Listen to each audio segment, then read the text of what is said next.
All right, good afternoon, everyone. I'm here with Mark Sloan, our coordinator of our Office of Emergency and of Homeland Security and Emergency Management. We have Chief Christensen, Harris County Fire Marshal. Jeff Linner is here to answer questions, our Chief Meteorologist.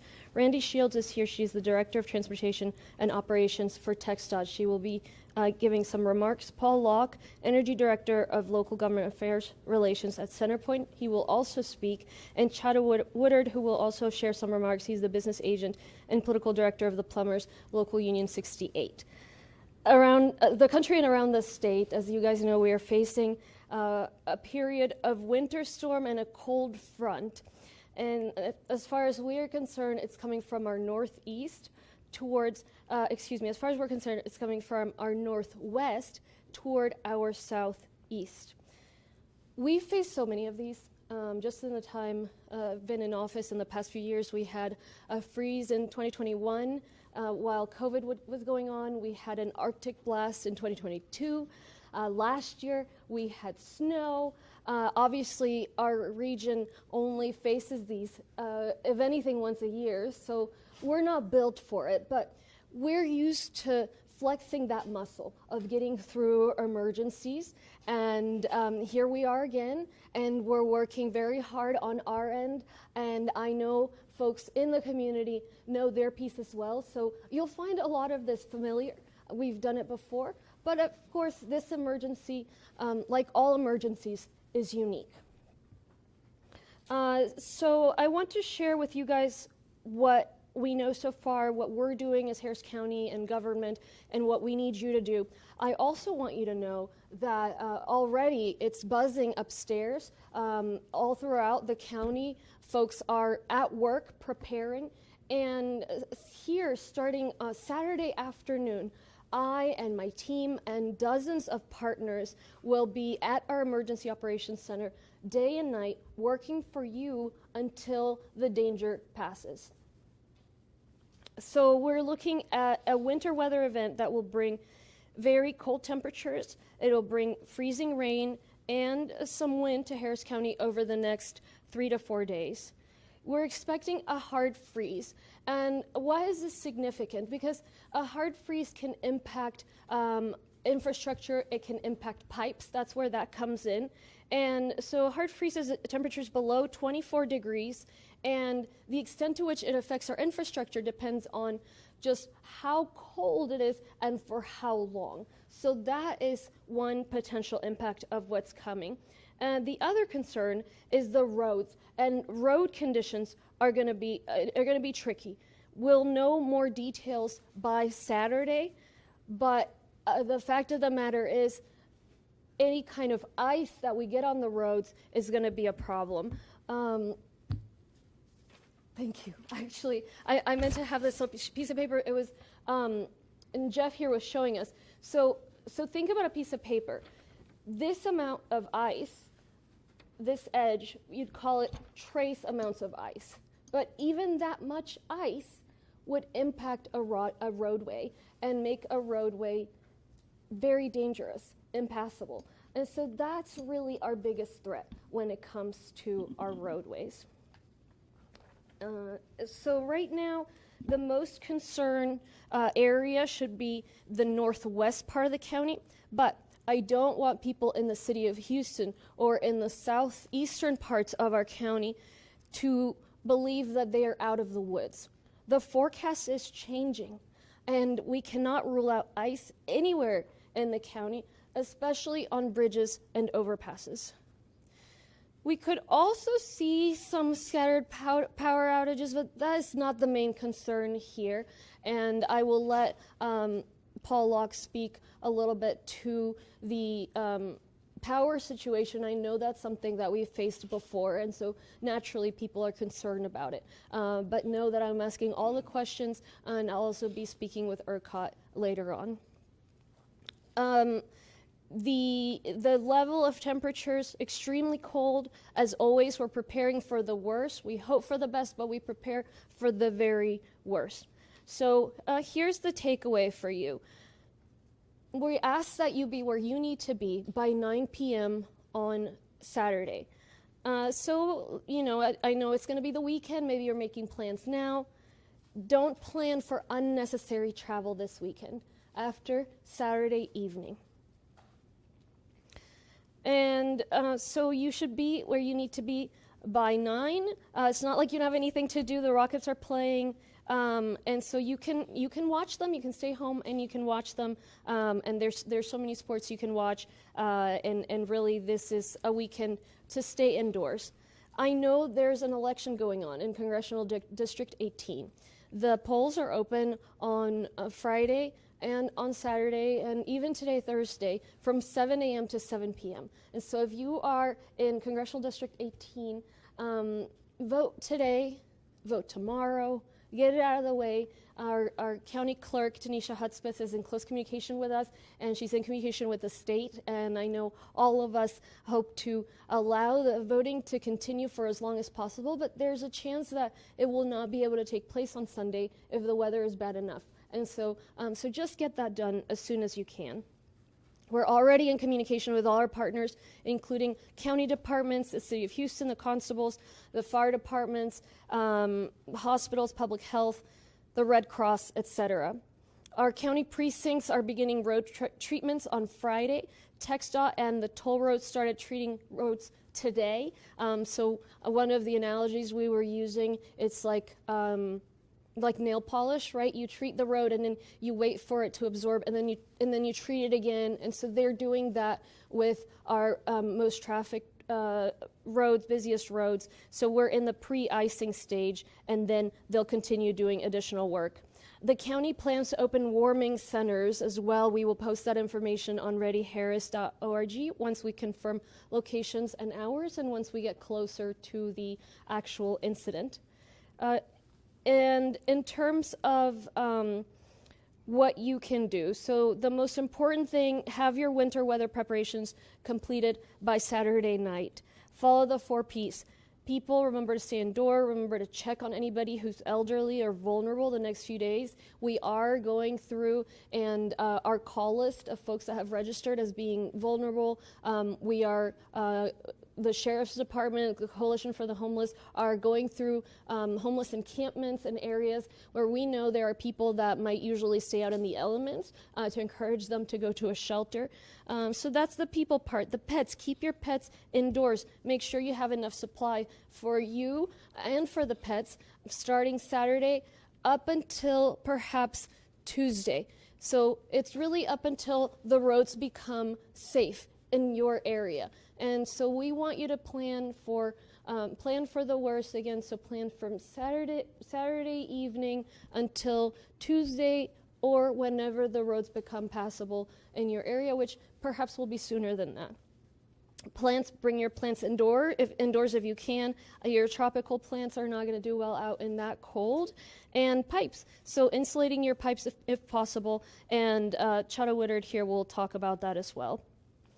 About the roads, just avoid going out on the roads this weekend. You should be where you want to be, where you need to be by Saturday night. If you stay home, you reduce the risk for yourself, but you also reduce the risk for first responders who'd have to go and rescue you. And so let's all be responsible this time. I have no doubt that we will be. We've done really well in past events like this one in terms of not being out and about and really minimizing accidents and casualties on the roads. So to conclude here, remember to stay informed. The weather information is very relevant. We'll be doing routine press conferences. We'll be on the radio. Listen to your preferred news channel, what their meteorologist is saying, what their news is. It's going to be really important to stay tuned to our local news, and we'll keep you informed as to how things are looking and how the recommendations change, if at all. Continue to check readyharris.org. And look, the community always does a really great job of following our advice, listening to the warnings, working together. It is an incident that has the potential to be problematic, but I'm confident that we will do our very best and we will really minimize the impacts to people in our community. So let's all bundle up and stay home for a few days and get through this, and just know we're closely watching and we'll keep the public updated.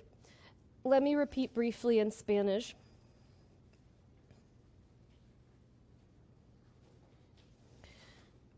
Tanto el país como el estado y el condado está tomando medidas ante una tormenta invernal y un frente frío. En cuanto a nuestro condado, viene el frente del noroeste y pasa hacia el sureste.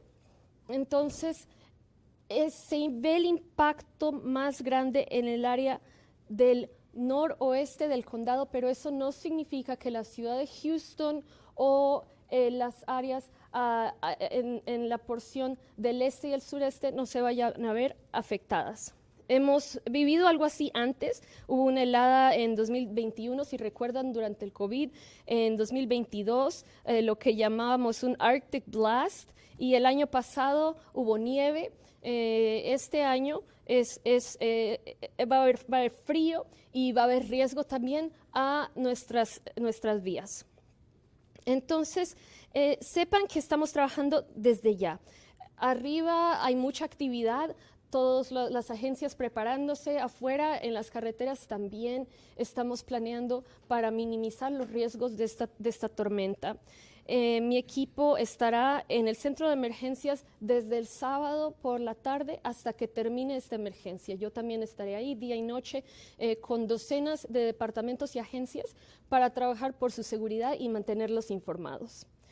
Hemos manejado emergencias como estas antes, el frío, pero todos los eventos son diferentes, todas las emergencias son distintas. Entonces, ¿de qué se trata esta?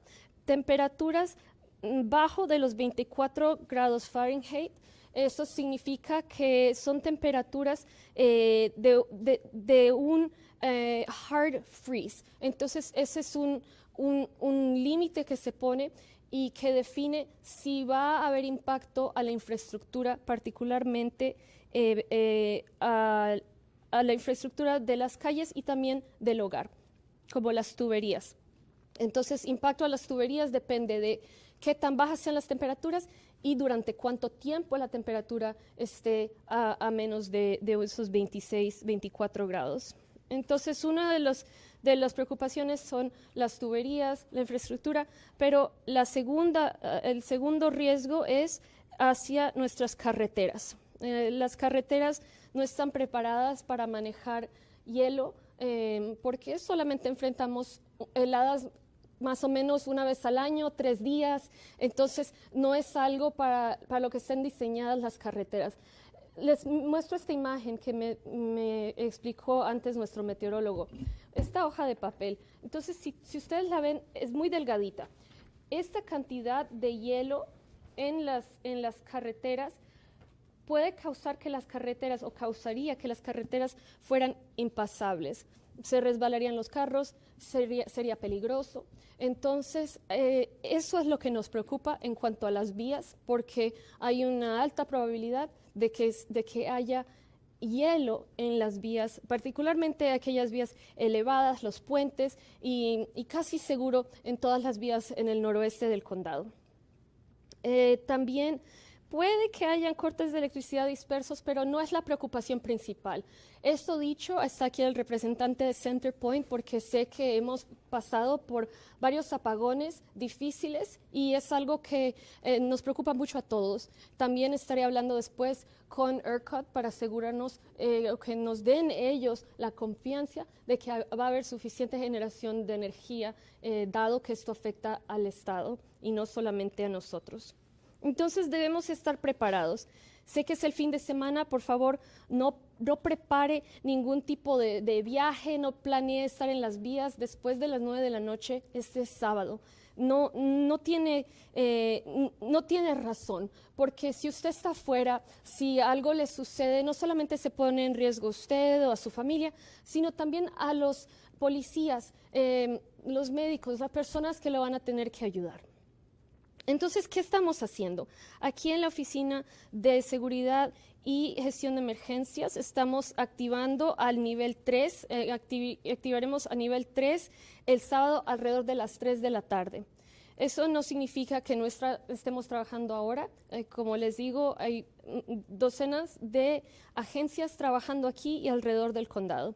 Estamos en comunicación constante con los departamentos del condado, la ciudad de Houston, los policías, bomberos, salud pública, Cruz Roja, etc. La Cruz Roja está trabajando con la oficina del alguacil y las organizaciones en pro de los individuos sin hogar para informarles del frío que viene, para abogar porque ellos vayan a un refugio. También estamos estableciendo refugios a través del condado.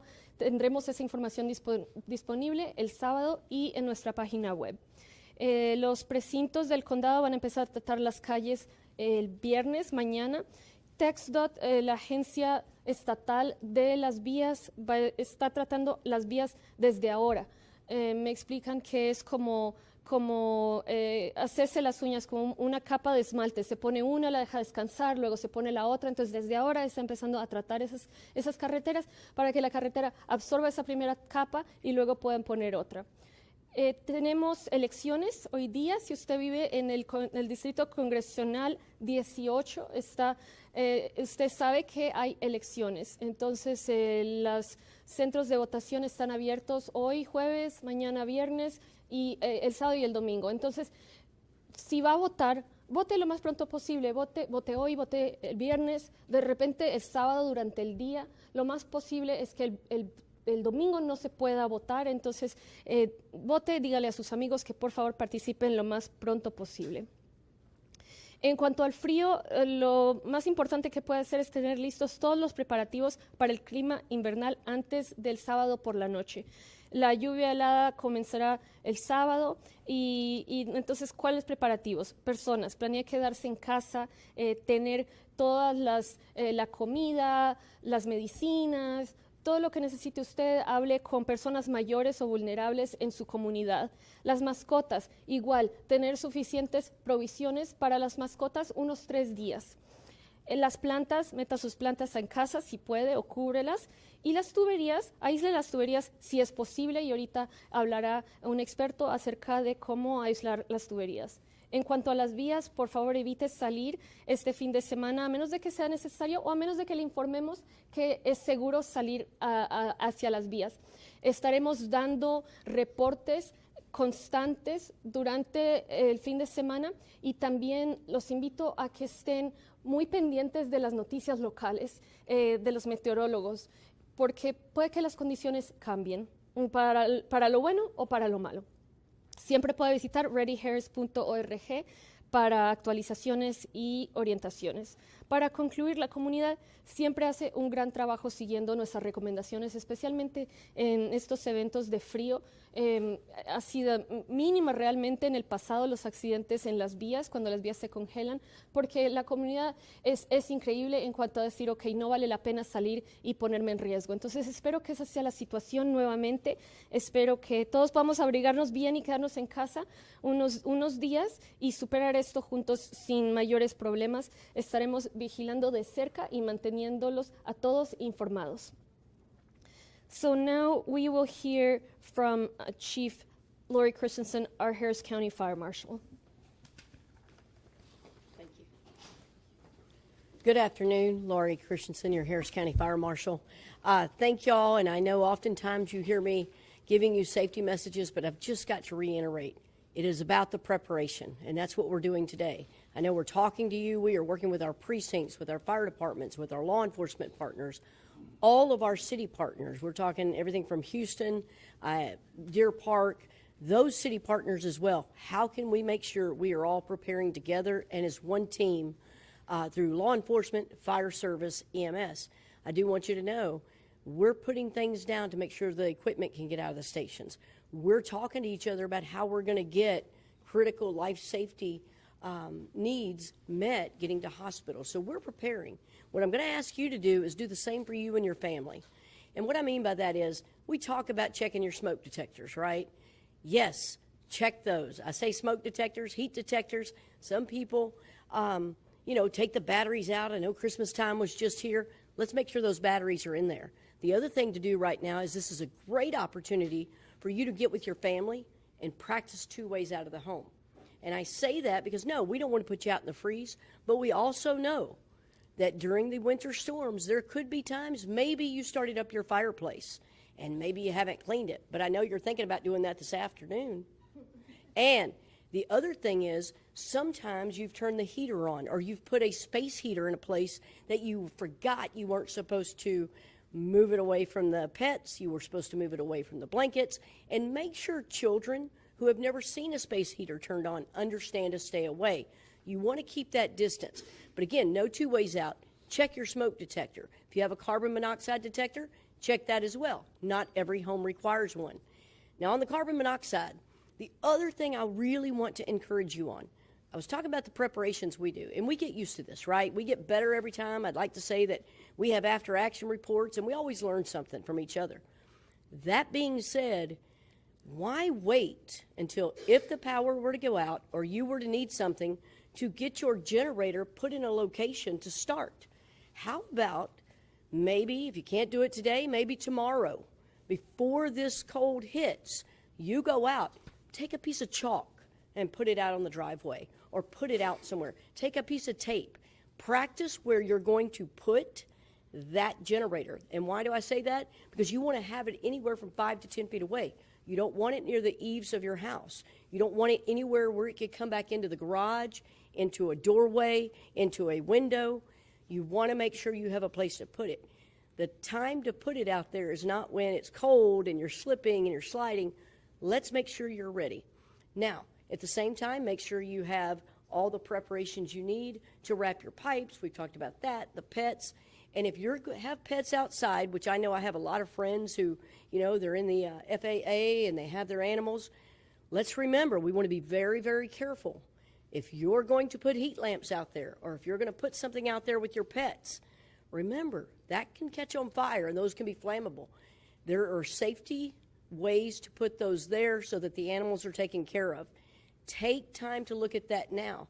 If you need some help, look it up online, make a phone call. I know Public Health, they do a great job of helping talk about pets and safety.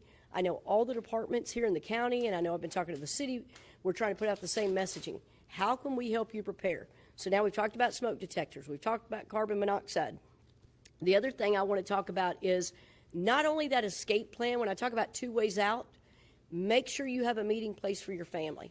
I talk about that because especially if it's cold outside and, it's slippery, make sure all of your family knows where you're going to meet. Even if you have visitors, make sure you have a meeting place. Why? We don't want anybody going back inside. Once you get out, stay out. If you can clean out your chimneys, do so. If you're going to start up your barbecue pit or a fire pit, make sure it's away from the home. Those of you that live in apartments or condo facilities that are connected, or maybe you have a management system, please get with them. Make sure you know what you need to do to keep your pipes safe, to keep yourself safe. Remember, you don't want to put these generators out on a balcony. You're not supposed to have those. You're not supposed to have your barbecue pits out on a balcony. Our main goal here is to keep you safe and secure and have you prepared for any emergency that occurs. So I do want to, thank the fact that I know my communications director was telling me we have been getting great response from a lot of the community who is, following us on social media and giving us some ideas. But the main thing is be ready. Just like the judge was saying, we're all going to be putting things out. We're going to have one voice, one mission. Let's keep you safe. Let's get through this together. And again, adhere to staying off the roads if at all possible, because we will have emergency equipment out there, law enforcement, fire, EMS, but it's going to be out there for those critical service needs. So if at all possible, please stay off the road. Again, thank you, and I appreciate everything you are doing to prepare. Chief, Yes, would ma'am. you share about the assisted living facilities yes, and ma'am. the warming centers? Yes, ma'am. So she was asking about the assisted living facilities. I know some of you may remember us talking about the generators and some of the new legislation. I want you to know that in the unincorporated county, we have had significant success. We have checked with all of our partners. They are all prepared with their generator backup plans. They are ready. Again, I know we're working very, very closely with CenterPoint. We feel good about how everything's going to look, but they are ready. We've also been working with our commissioner precincts, and what we're doing is, even though there's a standard shelter list and there's things that get put out, we're making sure if they're going to open any up, if they have any unmet needs, we're going through and just doing a quick little cursory walkthrough, safety walkthrough. Because again, just like you, we're asking you to prepare at home, they're asking us to prepare and be ready and make sure we have all the safety things in place to prepare when you come there. So yes, I will tell you the generators, we're extremely happy with that. But I do want to encourage you, and Judge, that's a really good point. The facilities that are apartment facilities and living centers that say 55 and up, remember, those are unregulated. There are no requirements to have a backup power system, such as a generator or anything like that. So if you live in a complex that is not regulated, which means it just doesn't have to have a license, which is fine. Doesn't mean there's anything wrong. But again, please get with management. Make sure you know how you're going to get downstairs. Make sure they've reached out to their local fire department. If for some reason the power goes down, most of the fire departments will put you on a schedule to make sure if you need help getting down the stairs, they can do that. So we're ready. And any other questions, we look forward to helping answer those. Thank you. Thank you, Chief. And so Raquel Lewis, the Southeast Texas Director of Communications for TxDOT, is here to answer questions. Next, I'd like to invite Randy Shields, the Director of Transportation and Operations from TxDOT, to speak. And good afternoon, and thank you guys for being here. As the judge previously mentioned, our crews did start pre-treating our Tier 1 through Tier 4 roads this morning. We are in our pre-prep phase, our anti-icing stage of things. And so for those, example, a Tier 1 would be our interstates, anything with a controlled access, but we are working on treating all of the structures, elevated bridges, overpasses, direct connects, things like that. South of I-10, we'll be doing the elevated structures on Tier 1 and 2 of the main lanes and the frontage roads, so we'll be working on those. We are prepared to shift as if the forecast should shift. We are monitoring that closely.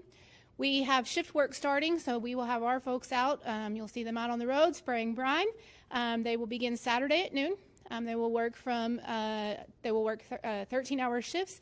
We have a EOC that's involved with this EOC, but a separate EOC to manage all of the different counties that we take care of. That will be stood up as well. The southern sections will be, where they don't get those weather, we'll be pulling them up to kind of assist up here as well. As for resources, we do have approximately 40 vehicles that are prepped for brining operations. We have 450,000 gallons of brine prepped already. We've got 7,300 cubic yards of chat rock, should we need to switch into a de-icing stage, and 140 meltdown 20 super stacks. So we are prepared and ready to go. We'll continue to monitor the situation and adjust and shift as needed. Thank you.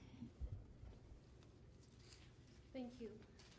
Thank you. We appreciate your partnership and the state's partnership as well. And I want folks to know that the roads outside police stations, fire stations, hospitals will also be treated so that those first responders can do their jobs. Let me invite now Paul Locke, Energy Director of Local Government Affairs Relations at CenterPoint. Thanks, Judge. CenterPoint is prepared and ready to go. We've been monitoring the weather all week. We activated our Emergency Operations Center yesterday, and we've got 3,300 employees ready to work this storm. We have 3 staging sites set up across the region, 2 of which are on the northern side of our territory. We've inspected all of our electric facilities, including all 270 electric substations. We've got 14 compressed natural gas trailers in the strategically located around the region in case there's a disruption with gas supply. And we just encourage our customers to have a plan to stock up on food, water, batteries, and safety is our core value. If you see a down power line, please stay 35 feet away and give us a call. And if you smell natural gas in your house, please step outside and call us, and we will come check it out. Thank you.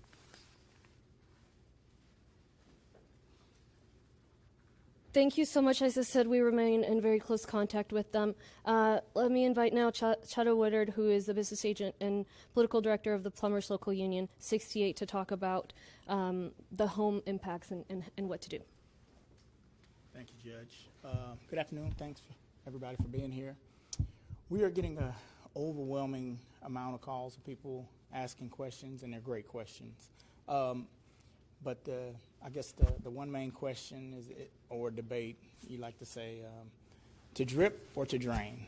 So at each weather event in the past, we've said something different, and that's because everybody's situation is different. You know, if you're, we've had folks who picked up the family member from assisted living facilities and brought them to their home, along with their kids and grandkids and everything, and you know, they just had quite a few people in the home. So those folks, they decided to let their sinks drip overnight.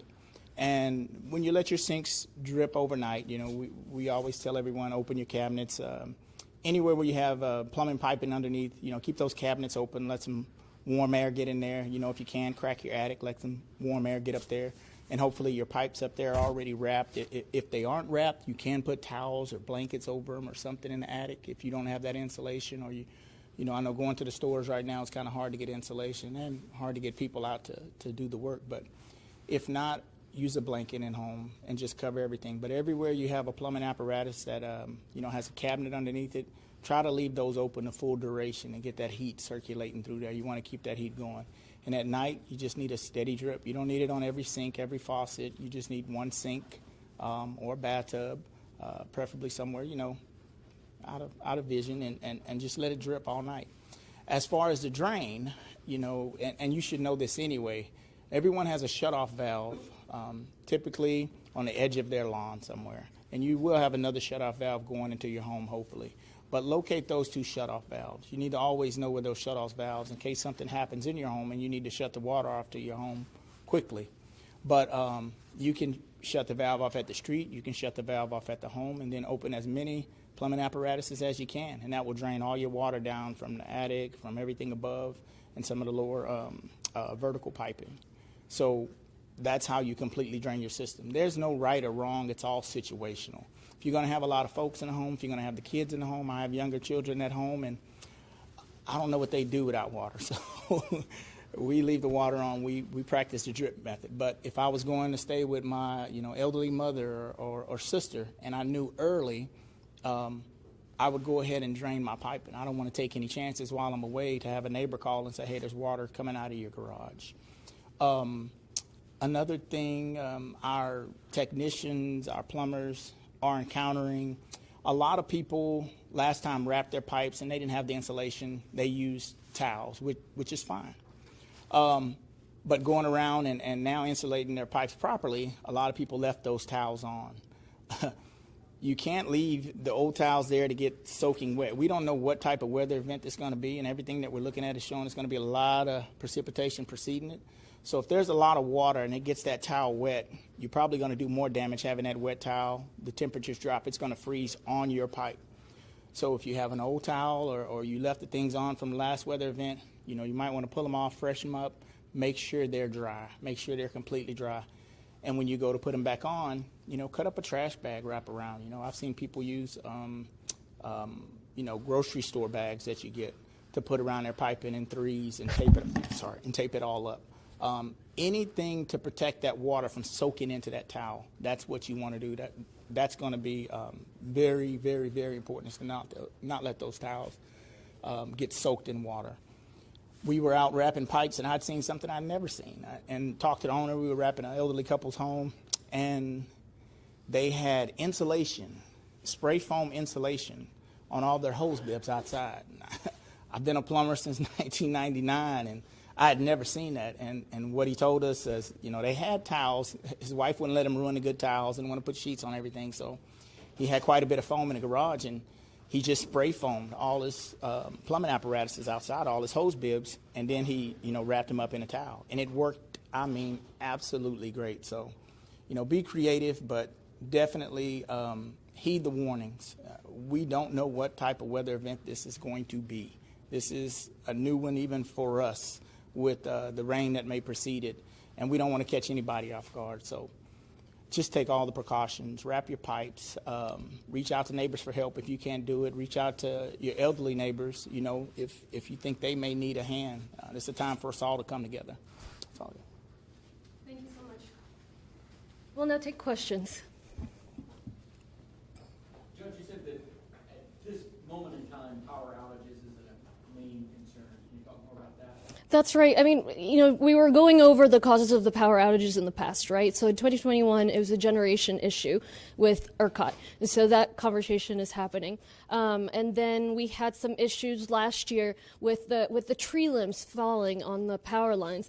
Okay, in theory, that's possible if we get enough rain to freeze, if we get a 1/4 inch perhaps of ice, and the tree limbs with a little bit of wind, that falls on the power lines. But you see, it's a lot of ifs.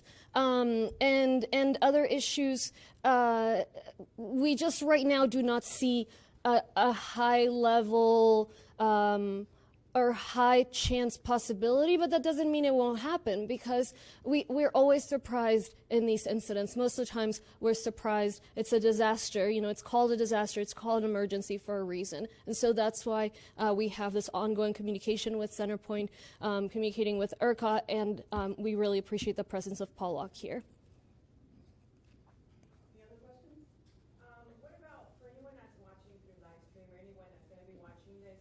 Is there anything that they can do right now aside from like staying home after 9 o'clock on Saturday? But as far as signing up for certain alerts, anything that they can do to get like, I mean, obviously they're getting them from us, but anything that has to do city related, county related?